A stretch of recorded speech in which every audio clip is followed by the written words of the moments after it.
Hello everyone, welcome back to Baldur's Gate 3 5th edition. Last time we had a bit of a slaughter over here in Bogrot, and now we're ready to pick up the last of the pieces, and then I think we're going to go south down towards the swamp, because I haven't done that in a few runs, and so we'll see if there's anything new over there to be found. A couple of regular books. Old school book. A school's attendance logs filled with ancient pages. As the pages and days progress, more and more pupils' names vanish from the entries. In urgent script, a note in the margin states that someone has to investigate what's become of the missing children and their families. What might you be hiding? What? Shadowheart's attention is fixed upon the contents of an old journal.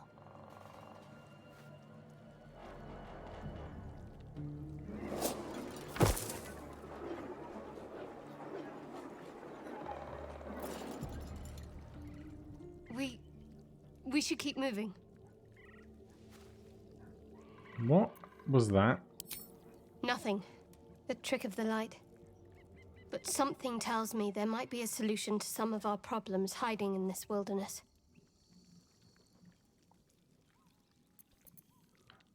Ooh.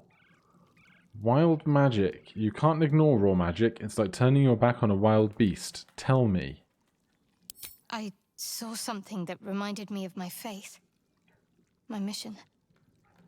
I felt something rise within me like my blood was on fire. Then it passed. That's all I know. But something tells me there might be a solution to our problem nearby. We should keep going. And then we have a Sorcerer persuasion roll with advantage, situational. There's more to this. You can trust me. I know what it's like. DC 15, but we've got +5 from charisma and persuasion. Situational advantage. And we're not going to add guidance because that would be rude in a conversation such as this. So let's hope this roll goes well. It's not going to do it. Do we have any inspiration?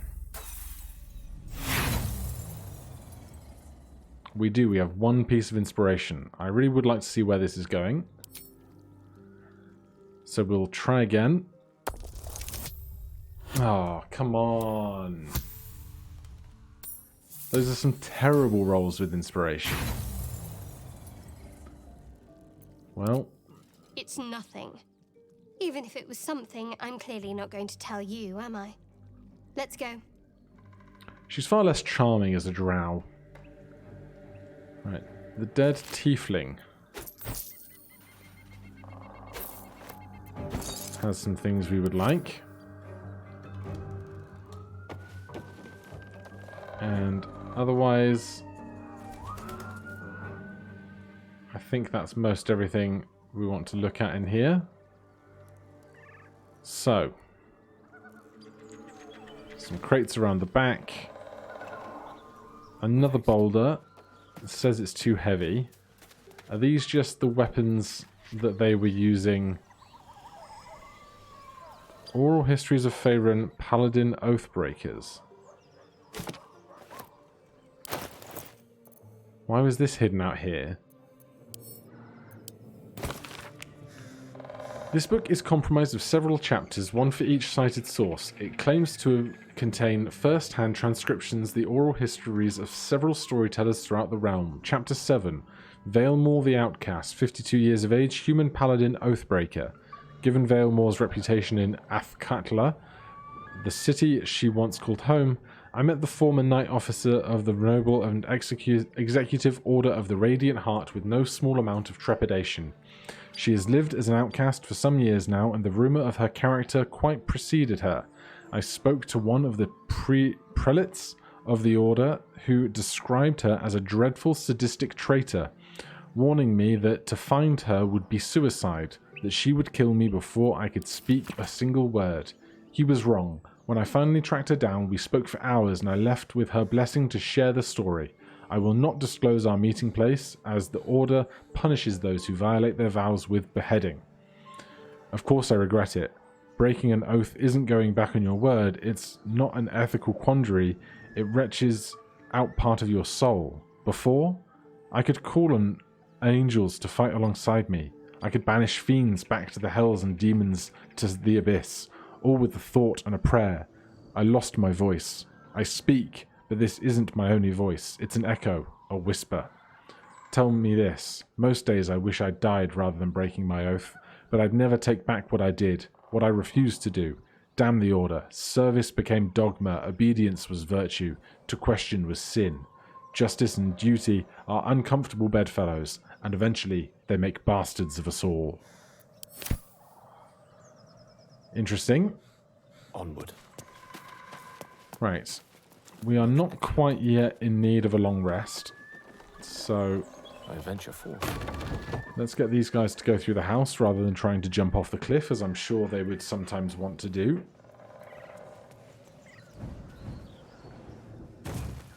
And then we can head on south. Moonhaven. Moonhaven, eh? Forthwith. Right, let's make sure we are leading with Akidis in case any conversations we want to have come up. One day I'll catch a break. We still have a sorcery point. I thought I spent it on twin casting. And here we have Auntie Ethel and two strangers. Now, we have not spoken to Auntie Ethel at all yet, so we have no preconceived notion of her from the Druid's Grove. We don't want any trouble. Bring your bloody getting something. Don't fess up. Is she...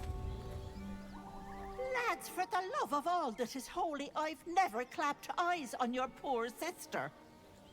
Drop the act, hag. You was the last to see Mayrina. Just let her go. Please. You there? Please, I don't know what's come over these boys. I just want to go home. Stop this. We won't ask again. We fail an insight check. It's just an old woman. Sweetie, be careful. He's with the hag. Don't bloody stand there gaping. Get him! Well, they just signed their own death warrants, didn't they? Starting off with Astarion at the top of the initiative. I wonder if we're far enough away to hide. Just like old times. We are, if we can roll a successful stealth check, so we can sneak attack.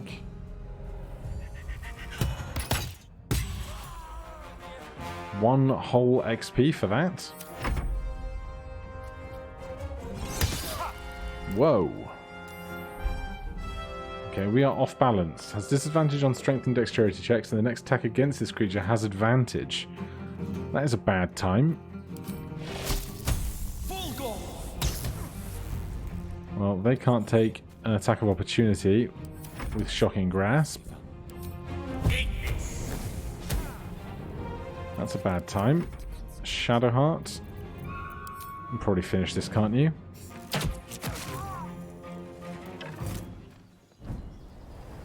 Oh, my stars.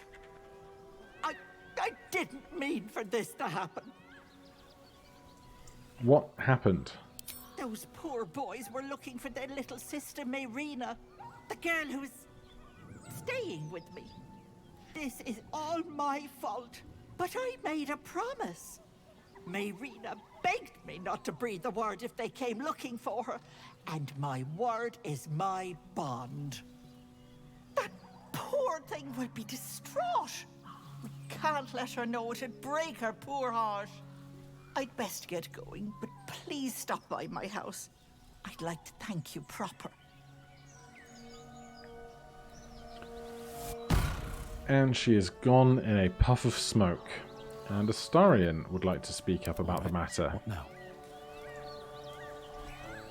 I haven't spent much time with helpless old ladies. Was that normal? I'm not sure, but we should be careful. Probably wise. No one gets that old and crooked playing by the rules. How about the pockets of these two, eh? Bit of coin. Some rum. A pitchfork with the rush attack action. And over here, a cleaver with the lacerate attack action. And an apple. And then we slowly head down into the swamp. It looks so lovely and pleasant. A chill runs up your spine. You feel like you're being watched. Wild Magic Arcana. Carefully probe with your magic. Is the disturbance around you or within you? Another DC 15. We can get guidance for this because nobody's going to care in a because this isn't a conversation. There's the good rolls.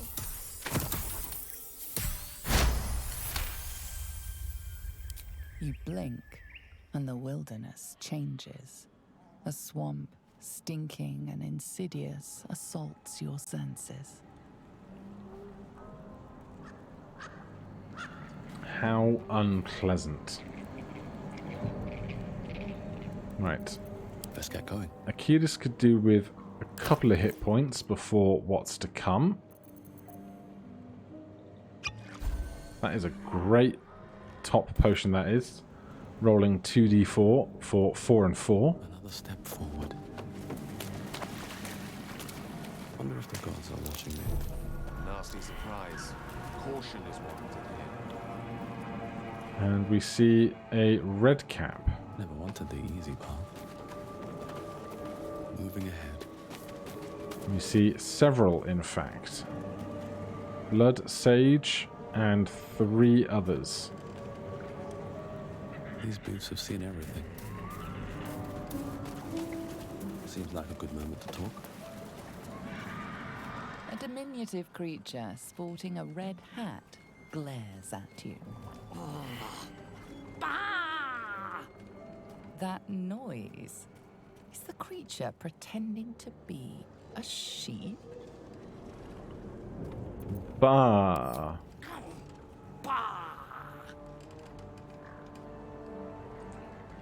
Silly Redcap. Right, well, the Redcaps seem like a problem that we are reasonably equipped to deal with. We can see there an ancient rune circle, so I think if we can take these guys out in the swamp, we should then be on for a long rest before going down into the Hag's Manor. The question is, how do we want to kick things off? I'm going to guess that these things don't count as humanoid for the sake of Crown of Madness. Looking ahead. No, they are Fey or some such instead, which is a great shame. So then, what do we want to do as an instigating action? There's 1 Blood Sage, 2 Blood Sages, and 2 regular Redcaps. And I think we want the Blood Sages to be dealt with first. Trust no one.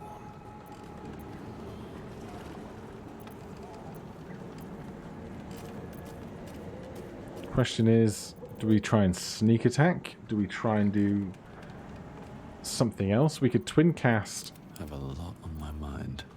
And, well... Can we... Is it per spell level? 1 sorcery point per spell level of the spell use. So we can't afford to twin cast something at 2nd level because we only have 1 sorcery point left. We could increase the range of a spell by 50 feet, although I don't think that's going to help us too much. But we can give ourselves advantage on an attack with a spell.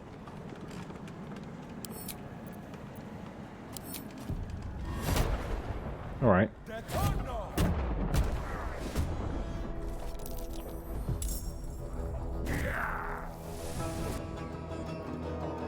We are all in the initiative.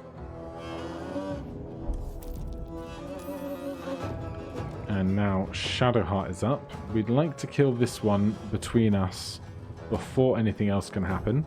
If we use a Guiding Bolt, then Astarion should be able to get a sneak attack, even without hiding.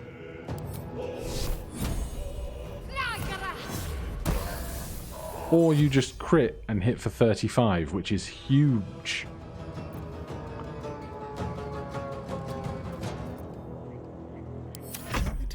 Alright, Astarion here then. We are not currently in range for a sneak attack. But there is another guy there who might see us. But we'll just step over here slightly. Try hiding. We fail. So then here, let's try a piercing strike. Stab an enemy to deal 1d8 plus 3 piercing damage and possibly inflict gaping wounds. Well, we have a critical hit and a critical miss. So all things are fair in 1s and 20s. Dashing is good because it means they're not attacking. Akidis is out of spell slots, but we do still have Legacy of Carnia, Burning Hands, which could also trigger wild magic.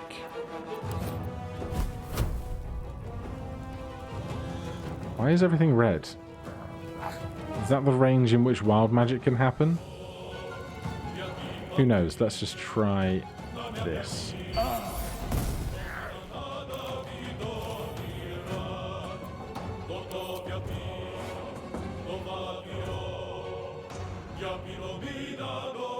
Well, we lost Wild Surge, but I didn't see anything happen for it. That's fine. Bonus action, nothing to do. The other Blood Mage now. Also dashing. And not the handsome kind.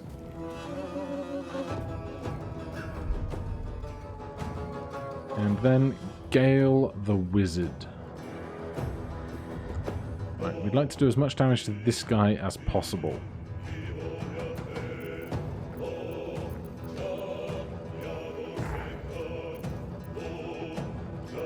If we could get a Witch Bolt going and concentrate on it, that would be great.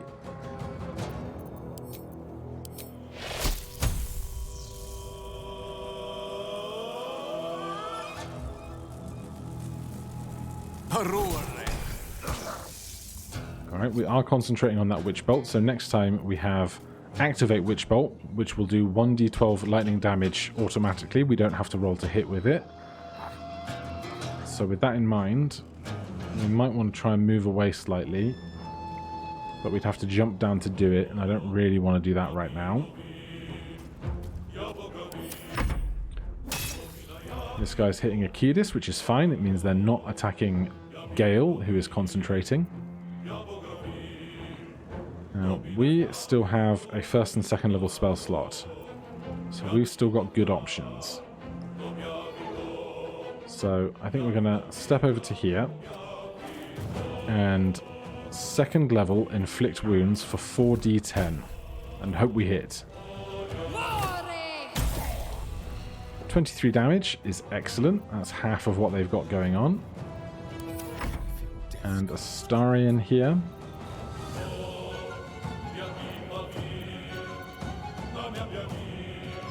If we try and chromatic orb something, I think we are currently threatened, aren't we? Where's the other guy?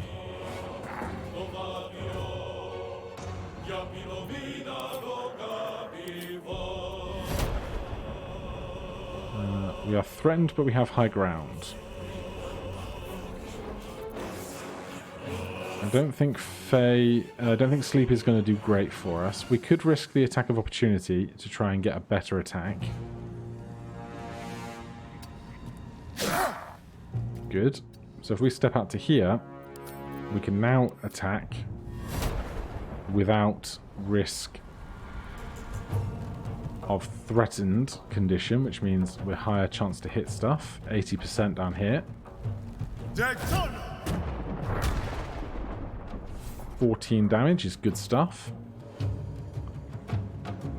Feint an attack to possibly throw your enemy off balance. Sure, we have a bonus action, we might as well use it. They make the save, nothing happens. Gale has dropped concentration after they do an Ironbound Pursuit. Deal damage 3d8 plus 4. That's rough.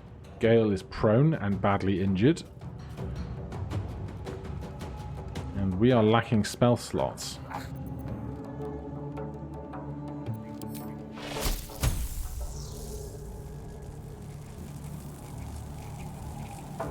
Full gore!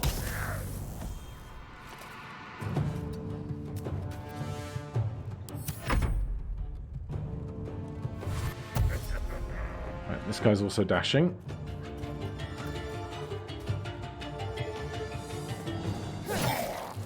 We get an opportunity attack as they pass. And Gale is going to stand up. We don't have Thunder Wave. I feel like I almost always take Thunder Wave. But I guess we just haven't prepared it. So that's why we don't have it available to us. Understandable, I suppose. Do we have any scrolls we might want to use? Burning Hands is not a bad one.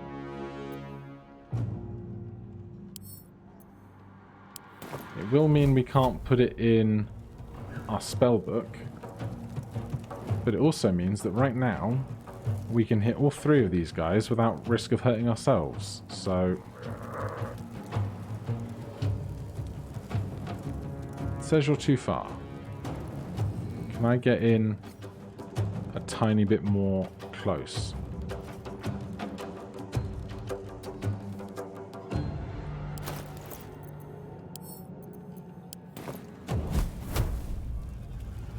Let's see how this goes.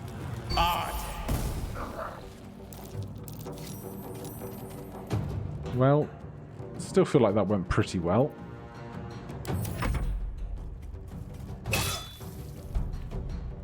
Not sure who they're trying to prioritize here in this fight, but that's fine. Shadowheart. I'd like the Sage to be dead, ideally. We come to here, we have one more. That's a healing word, that's not what I want. Inflict wounds. 70% chance on 3d10 to do 13 damage. 12 damage. You know, standard stuff. Time to kill. Right, well, any successful attack will see them dead.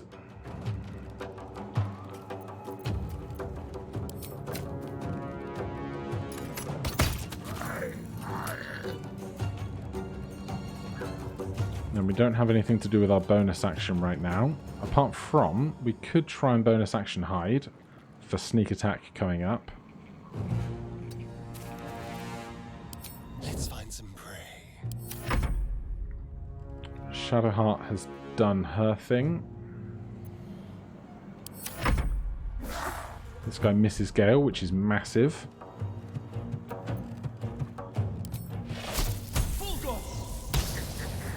That's a great shame. Gale is up again. We killed the one with 1 HP. We still have a spell slot left. Tell you what I never did.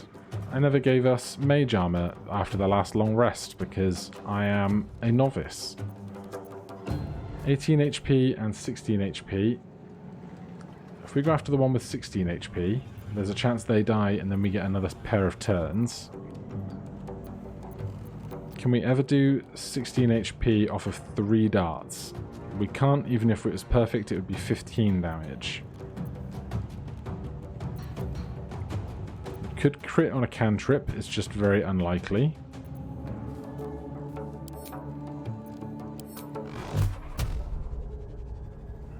So let's make this kill near guaranteed, because this one is almost always going to get an attack action. Then we have a Shadowheart Astarian pair before the guy with 18. So now he has 7 on our next chance. We can probably kill them. Do we want to use any potions? Did not think about that bit. Blood comes easy these days. I think we can probably get through the rest of this fight without them. The only real problem is if somebody goes down and they attack the downed creature. We make a good save.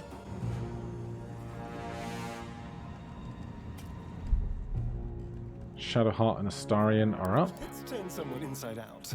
Let's hide again. And then sneak attack ranged against the guy with 7 HP left, as was the plan. We miss. Darkness, protect me. That's okay. Shadowheart still has some options. 1d6 plus 2 could kill them. Unlikely, but possible. Or 1d8 radiant.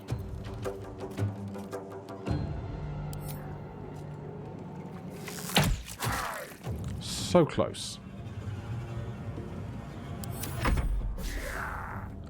Excellent miss there. Are we currently threatened? Doesn't seem so.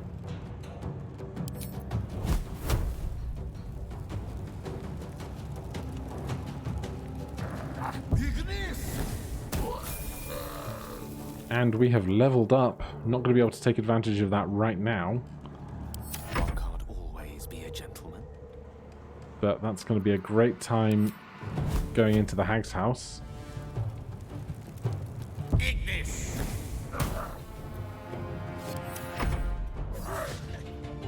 Another strong miss from them. Some excellent bow work. We can hide behind here. Bonus action rogue. Sneak attack. And that is all sorted. Let's see what they've got. Don't really need a bunch of herbs and spices. I'll take a precious gemstone. Some scrolls are very welcome. And some more gold. So after that, we're pretty spent. But if we can get to this ancient circle here without issue, we can long rest at our next Might convenience. be a while before there's another chance to rest. There's the discovery of the waypoint. And if nothing else happens in the next 15 seconds, we can all gather here. We can go to camp at the end of the day.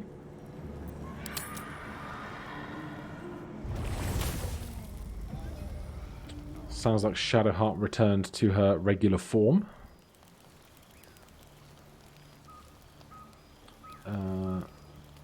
Astarion, are you okay? Oh, interesting. Character is feeling sick because of the tadpole influence during the first Daisy camp night. Character is feeling tired because of the tadpole influence during the first Daisy camp night. Character is feeling sick. Type poisoned. Just something, and we're fine. Well, that's very peculiar. Will also feeling sick. Lae'zel's fine. Well, we should level up, rest, and then go out adventuring, but we'll do that next time. Thank you ever so much for watching. If you're enjoying the series, please do consider subscribing or hitting that like button. If you have any questions or comments, you can put them down below. Otherwise, I'll see you in the next one. Cheers.